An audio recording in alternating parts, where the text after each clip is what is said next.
You're listening to an Airwave Media Podcast. Fargo, the new virtual assistant from Wells Fargo, makes banking faster and easier. Like this. Fargo, what's my checking account routing number? And this. Fargo, turn off my debit card. And this. Fargo, what did I spend on groceries last month? And that's just the beginning. Do you, Fargo? You can. In the Wells Fargo mobile app. Learn more at wellsfargo.com/getfargo. Terms and conditions apply. Your mobile carrier's availability and message and data rates may apply. Wells Fargo Bank, N.A., member FDIC. It's a long way to Tipperary. It's a long way to go. It's a long way to Tipperary, to the sweetest girl I know. Hello everyone, and welcome to History of the Great War Premium Episode number 13.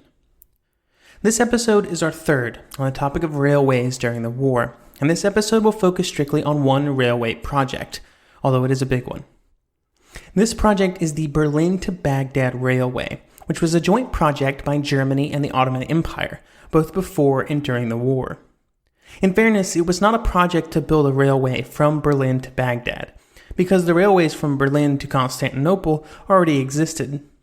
Instead, it was a project to build a railway from Constantinople to Baghdad, and then on to Basra on the Persian Gulf. This was a large undertaking, and would have to deal with the problematic terrain and the uncertain political situations in the Middle Eastern deserts at this time in history. However, there were big upsides for both parties participating in the construction. For Germany, they had several benefits or objectives when pouring the amount of money they did into construction. The first was that it would provide a direct route for Middle Eastern oil to find its way to Central Europe. This would keep it off the seas and thereby keep it away from the Royal Navy, which was sure to play havoc with any oceanic shipping in the case of a war. The second reason was that it would simply allow Germany to play a larger role in Eastern Asian trade routes. This railway would allow them to siphon off a good amount of the trade that went on British ships, and also some German ships, around the Cape of Good Hope or through the Suez Canal. This would have economic benefits for both German businesses, but also for the Ottoman Empire. The third reason for German support was to simply solidify their presence in the Ottoman Empire and in the Middle East. This was something that had been growing in the decades before the war, and the railway was seen as a logical next step in the process. For the Ottomans, they would definitely be benefiting out of the deal as well, if they could pull it off, of course. By getting economic backing from the Germans, the Ottomans were able to possibly complete this huge project that they never would have been able to by themselves. They just didn't have the money.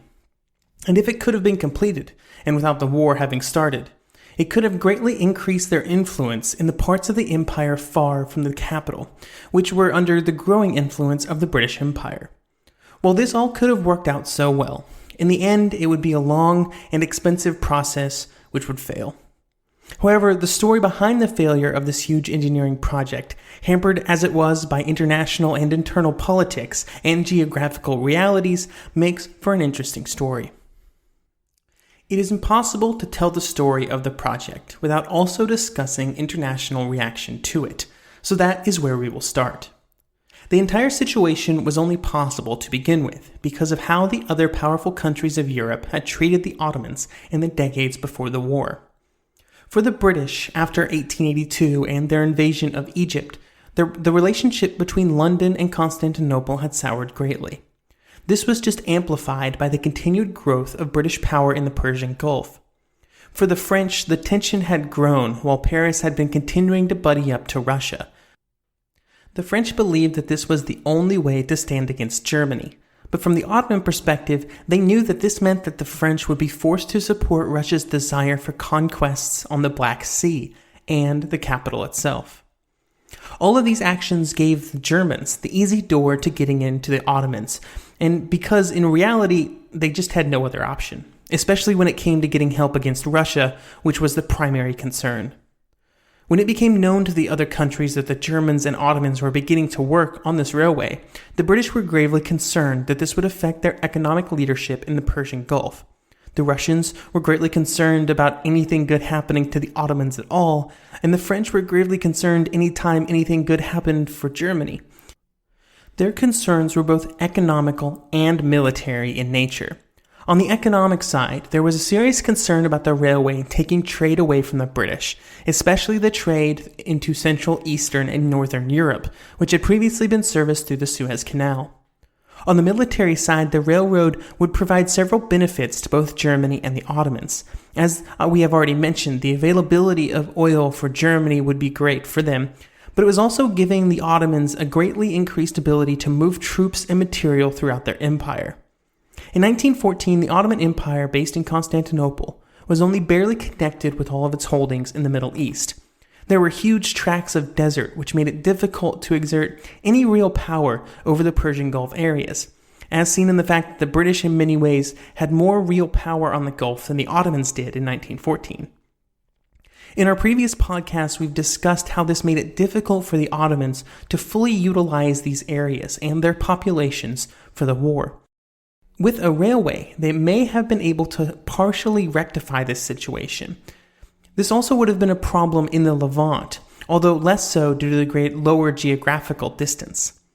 A railway would allow the Ottomans to project power far better from the capital, and this would play a role in determining the course that the rails would actually end up taking, this goal of projecting power, even when it did not make sense from an engineering perspective.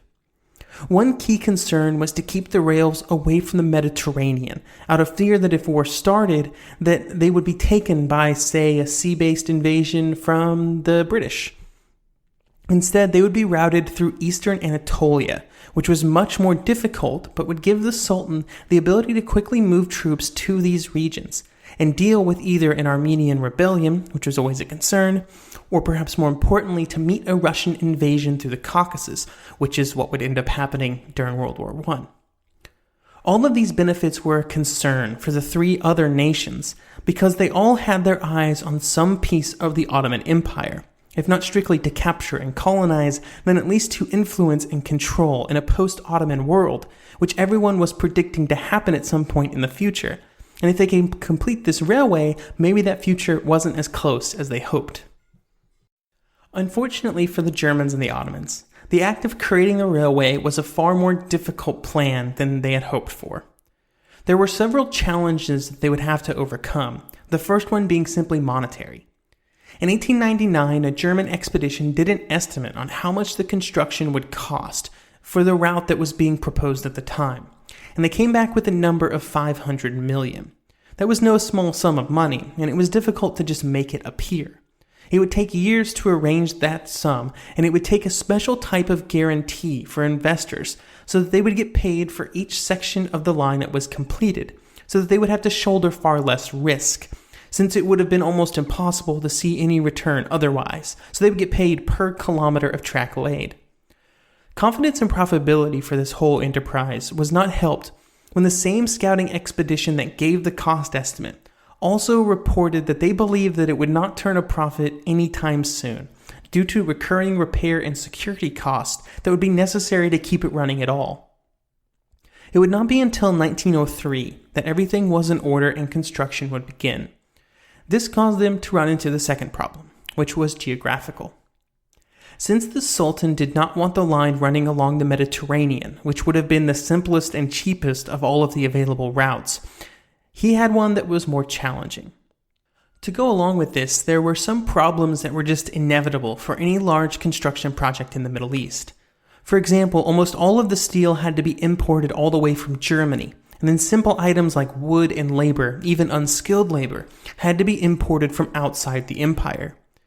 These challenges would become much greater as they moved further and further away from Constantinople, since things would just have to be transported further and further as time went on.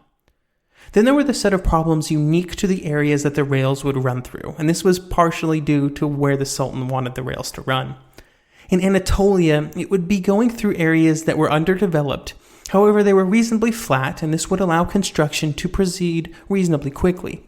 But then they would run into the Taurus mountain range, which would be a very different story. And here the problems would seem at times insurmountable. Just one tunnel that was needed, one of many, was through the Gavel Agi, or Infidel Mountain, which was composed almost entirely of solid quartz, a very hard and resilient stone. This would destroy drill bits extremely fast, eventually chewing through thousands and thousands of them. While this alone would have been problematic under any circumstances, it was even worse when considering the economic aspects of it. By 1914, with hundreds of kilometers of tracks finished, most of the tunnels still weren't, preventing the usage of large tracts of the rail since they were segmented by these tunnels. Then, once they got past the mountains, the problems were not over, as they would then find themselves in Syrian and Mesopotamian deserts, which were just miles and miles of undeveloped country, often populated by groups of nomads and bandit groups known for their tendency to prey on passerby, like, say, trains loaded with economic goods. This means that they would have to be defended, both during construction and after, which would cost yet more money. You can see that a lot of these concerns are coming back to money.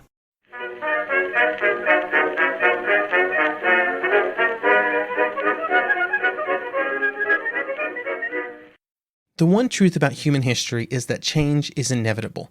But the one thing that has never changed is that humans need food to survive. There are many ways to get that food, but one of the easiest ones is Factor. Factor delivers ready-to-eat meals right to your door. All you have to do is heat them up and dig in. In 2 minutes, you can be eating tasty keto or vegan options, or any of their 35 options that they have available every week. So you can choose maybe the cheesy garden herb chicken, maybe the Santa Fe green chili beef skillet, or perhaps the Caribbean spiced tofu. It is all delicious, and if you have a bit of a sweet tooth, Factor still has you covered with a wide range of snack and smoothie options. Chocolate mocha cheesecake, snickerdoodle macaroons. Any of that sound good? And don't worry, even the tasty stuff is dietitian approved. Head over to factormeals.com/GW50 and use code GW50 to get 50% off. That's code GW50 at factormeals.com/GW50 to get 50% off. Fargo, the new virtual assistant from Wells Fargo, makes banking faster and easier. Like this. Fargo, what's my checking account routing number? And this. Fargo, turn off my debit card. And this. Fargo, what did I spend on groceries last month? And that's just the beginning. Do you, Fargo? You can in the Wells Fargo mobile app. Learn more at wellsfargo.com/getfargo. Terms and conditions apply. Your mobile carrier's availability and message and data rates may apply. Wells Fargo Bank, N.A., member FDIC.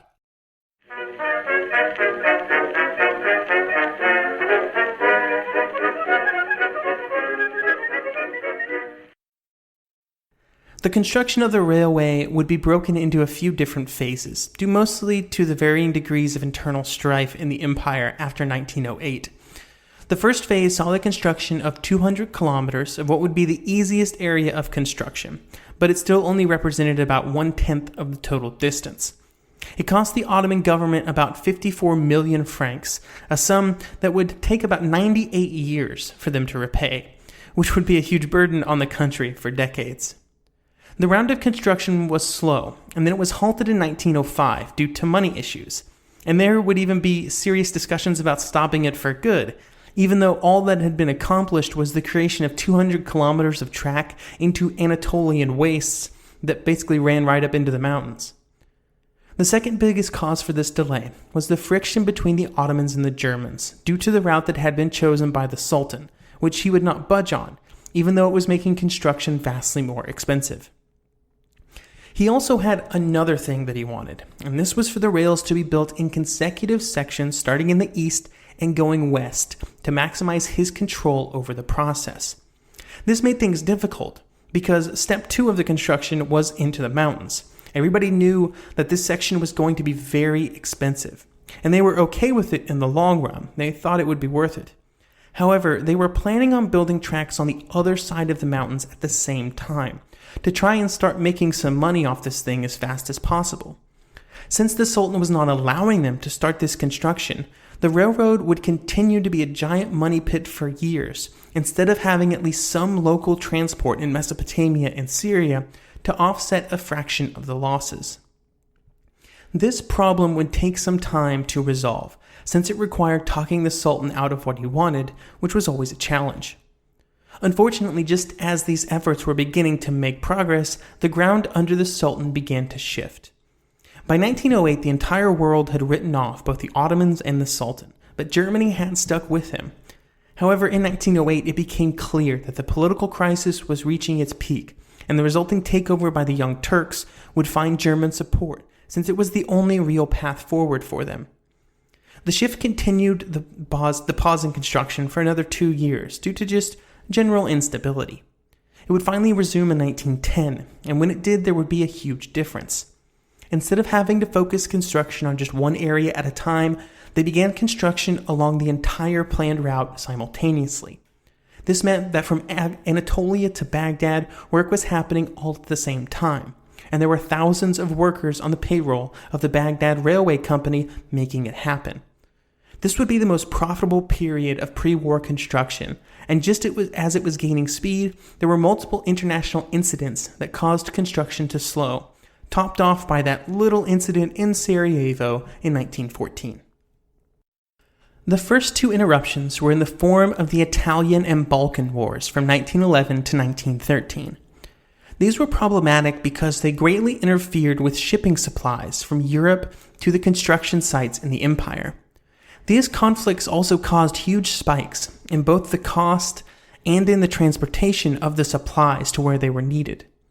While these interruptions were bad, they paled in comparison to the First World War. When the war came, work did not stop, even though there were labor, material, and money shortages caused by the conflict. In some ways, the war resulted in Germany gaining more control over the railway, especially after the Ottoman declaration of war in 1914. And by that time, they had completed about half of the planned length, with 1,104 of 2,190 kilometers completed. Just the sheer distance was coupled with the opening of one of the Taurus Mountains tunnels and one of the large steel bridges planned to span the Euphrates. All of these were done at roughly the same time, and that was very encouraging and pointed to a positive future. Unfortunately, 1914 and early 1915 would be the high point of fortunes for the railway, as after that point the rail would begin affecting construction in a more negative way as time went on. Before the wheels would completely come off of construction later in the war, we should probably talk about how the construction interacted with the Armenian genocide. We talked about the genocide quite a while ago in the main show, but it involved the deportation of millions of Armenians from their homes and into Syria, Mesopotamia, and other parts of the Ottoman Empire. This hit the railway in two ways. The first was the increased traffic on the rails, as some of the very lucky Armenians were able to pay for a ticket on the rails instead of having to walk.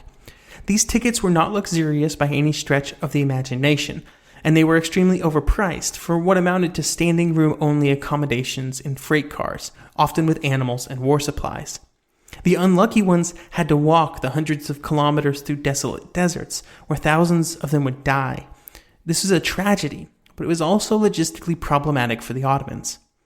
These bodies, even those that were alive, clogged the rails, railway stations, and generally just got in the way and slowed everything down.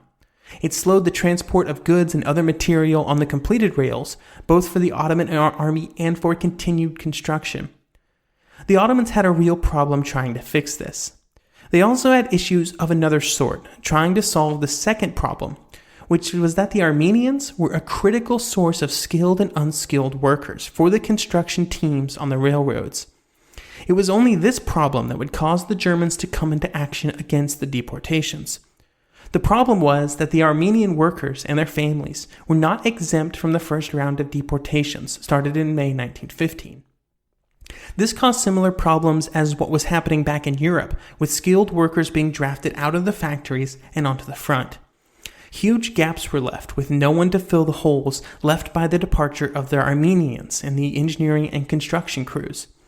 This caused the Germans to request that 848 skilled workers be exempted for at least 4 years so that construction could continue on pace.